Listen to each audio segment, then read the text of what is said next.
A man came into my branch once to finance a car. When I pulled his credit, I saw a 581. Not the lowest score I had seen, but low enough that his options were limited and the interest rate was going to cost him significantly more than someone with good credit.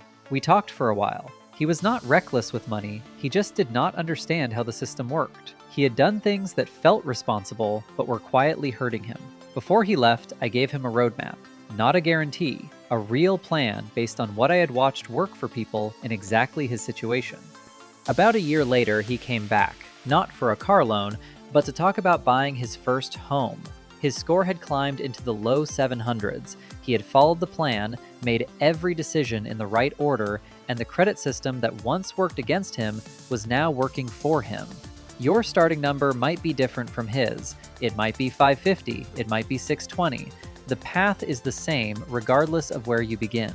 Welcome back to Sense and Simplicity. If you are new here, I spent over 20 years in banking, including about 10 years as a branch manager and district manager. This channel gives you the inside knowledge most people never get, for free. Today, we are talking about how to rebuild a damaged credit score in the right order based on what I watched actually work for real people over 2 decades. Before we get into the steps, there is no fast version of this. Anyone promising a 100-point jump in 30 days is taking your money. What I am giving you is a priority order, the sequence that moves the needle fastest when done correctly. Most people see meaningful movement within 90 days and a genuinely usable score within 12 months. That is what I watched happen repeatedly when people did the work in the right order. Step 1. Lower your credit utilization. This is the percentage of your available credit you are currently using, and it is the second biggest factor in your score after payment history. The target is below 30% on every card. Below 10% is even better. I pulled credit for a man once who had no late payments, but a score stuck in the low 600s. He was using 80% of his available credit every month. He thought using the card was helping his score. It was doing the opposite. Here is the math. A $1,000 limit with an $800 balance is 80% utilization, and it is damaging your score every month. Pay that balance down to under $300 and your score responds. You do not need to pay it off completely to see results, though that is always the goal. Reduction is what the scoring model rewards, and this is the fastest lever most people have access to. Step 2. Protect your payment history going forward. Payment history is 35% of your total score. Every on-time payment builds it. Every missed payment damages it. And the damage is not small. A single payment 30 days late can drop a score 60 to 100 points. That late payment then stays on your report for 7 years. Set up autopay for the minimum on every account. You can always pay more manually, but autopay ensures you never miss a due date because life got busy. I watched people make real progress on their score only to have one forgotten payment undo months of work. It happens more than you would think. The minimum payment protects you. Paying in full builds you. Both matter, but the autopay comes first because missing a payment is the single fastest way to undo everything else you are doing right.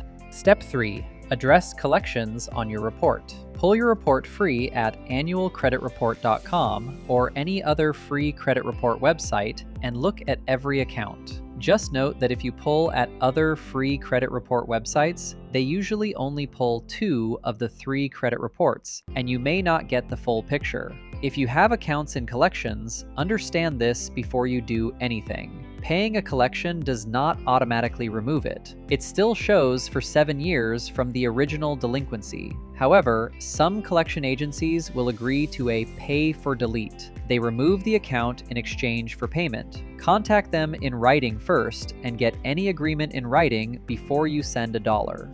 Also, check the date of the original delinquency. If the debt is close to the 7-year mark, it may fall off your report on its own soon. And check the statute of limitations on debt in your state. Paying a very old debt can sometimes restart activity depending on where you live. Know what you are dealing with before you pay anything.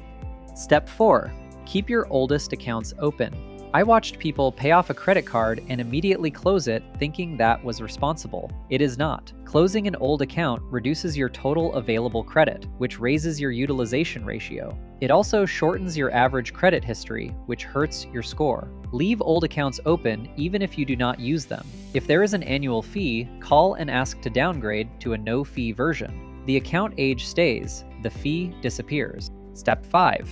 Stop applying for new credit until your score recovers. Every application triggers a hard inquiry and a small score drop. 1 or 2 is manageable, but I pulled credit for people who had applied for 6, 7, 8 cards in a few months, thinking it would build credit faster. Their score had dropped with each application, and they had nothing to show for it. Stop all applications for at least 6 months. Let the inquiries age. Focus entirely on utilization and payment history. Once your score improves, add one secured card used lightly and paid in full. 1, not multiple. Step 6. Dispute any errors on your report. Errors are more common than most people expect. Wrong account information, accounts that are not yours, late payments that were actually made on time. All of these can be disputed for free directly with Equifax, Experian, and TransUnion. The bureaus are required by law to investigate within 30 days. A legitimate error removed from your report can move your score meaningfully and costs you nothing. Now the mistakes. Because I watched people lose months going in the wrong direction. Do not close old cards. Do not apply for multiple accounts to build credit faster. Do not pay a collection without understanding the implications first. Do not ignore small balances. A $47 medical bill in collections hurts your score the same as a $4,000 one. And do not pay a credit repair company that charges a monthly fee. Everything they can legally do, you can do yourself for free. Save your money. Here is your action step this week. Go to annualcreditreport.com or any other free credit report website and pull your report from all 3 bureaus. Look at your utilization on every card. Look for errors or accounts you do not recognize. Set up autopay on every open account. Those 3 things cost nothing, and they are the foundation everything else is built on. You do not need a perfect plan. You need a first step. If this helped you, I have linked some of my other videos on screen right now that you might find just as useful. If this video helped you, or if you know someone trying to rebuild their credit right now, share it with them. It costs nothing, and it could save them years of frustration and thousands of dollars in interest. If you found this useful, hit the like button. It helps more people find this channel. Drop any questions in the comments below. I read every one, and your question might become the next video. If you are not subscribed yet, hit the subscribe button and the bell. Everything on this channel is free, and there is a lot more coming. I will see you in the next video.